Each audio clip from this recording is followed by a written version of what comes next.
शिरोळ तालुक्यातील शिवणाकवाडी येथील ग्रामपंचायतीच्या उपसरपंचपदी अनिल मल्लू खोत बेळवे यांची बिनविरोध निवड करण्यात आली आहे। माजी उपसरपंच सौ वत्सला धोंडीराम हांडे यांनी आपल्या पदाचा राजीनामा दिल्यानं रिक्त जागेवर अनिल खोत यांचा एकमेव अर्ज दाखल झाल्यानं त्यांची बिनविरोध निवड झाल्याचं अध्यक्षीय अधिकारी सौ सरिता खोत यांनी जाहीर केलं।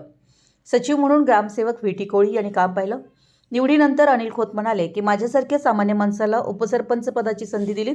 या उपसरपंच पदाच्या कार्यकाळात गावातील विकास कामांवर भर देणार असल्याचं सांगितलं। यावेळी अनिल खोत यांच्या उपसरपंच निवडीबद्दल व विद्यामंदिर शिवणाकवाडी शाळेस प्रोजेक्टर दिल्याबद्दल ग्रामपंचायतीच्या वतीने त्यांचा सत्कार करण्यात आला। यावेळी भूपाल खोत, बाळासू पाटील, दीपक खोत यांनी मनोगत व्यक्त केली। या प्रसंगी सरपंच सौ सरिता खोत, सौ दीपाली भिलवडे, सौ लक्ष्मी आरगे, सौ अश्विनी खोत, सौ वत्सला हांडे, माजी सरपंच श्रीकांत खोत, सुरेश चेंडके, बंडू खोत, जगन्नाथ खोत, दादासू बिरनाळे, विजय खोत, सुनील खोत यांच्यासह ग्रामस्थ मोठ्या संख्येने उपस्थित होते। आभार राजू भानसे यांनी मानले। मराठी न्यूजसाठी शिवणाकवाडीहून अंकुश उमराणे।